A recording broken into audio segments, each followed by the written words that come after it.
नमस्कार, मैं सौरभ दीक्षित और आप देख रहे हैं विस्तक। हाल ही में 1 लाख रुपए के पार पहुंचे सोने के भाव अब दोबारा गिरने शुरू हो गए हैं।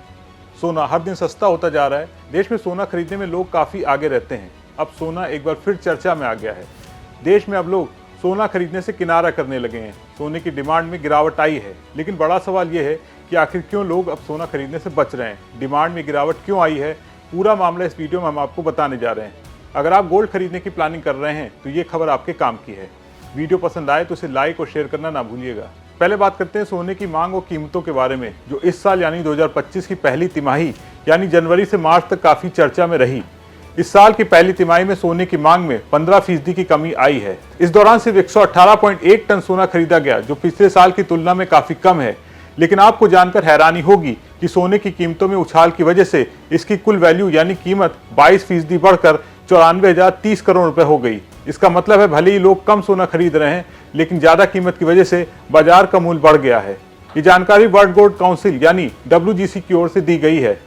2025 की शुरुआत से ही सोने की कीमतों में 25% की बढ़ोतरी हुई है और अब 10 ग्राम सोने की कीमत 1 लाख रुपए के पार पहुंच चुकी है। जाहिर है, इतनी महंगाई का असर लोगों की जेब पर पड़ रहा है। लोग सोच समझ कर सोना खरीद रहे हैं। कुछ लोग छोटे छोटे गहने या कम वजन वाले सोने को प्राथमिकता दे रहे हैं, तो कुछ लोग कीमतें कम होने का इंतजार भी कर रहे हैं। हालांकि एक्सपर्ट का मानना है कि कीमतें ज्यादा होने के बावजूद सोने की खरीद में धीरे धीरे बढ़ोतरी होगी। अब बात करते हैं गहनों की। इस तिमाही में गहनों की मांग में 25% की कमी आई है, जो 2020 के बाद सबसे कम है।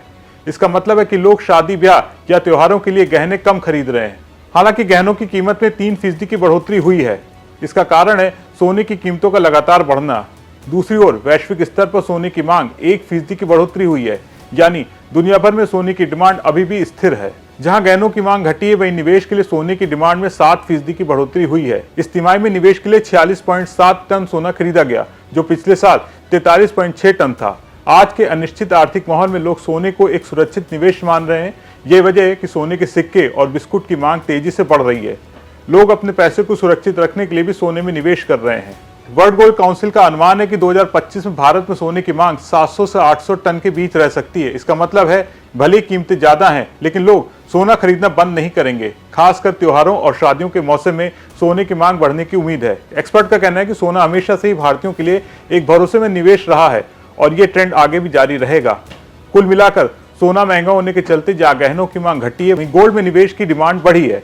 जानकारों का कहना है कि सोना सिर्फ एक धातु नहीं, बल्कि परंपराओं का एक हिस्सा है। भले ही इसकी कीमतें आसमान छू रही हों, लेकिन इसका महत्व अभी भी कम नहीं होगा।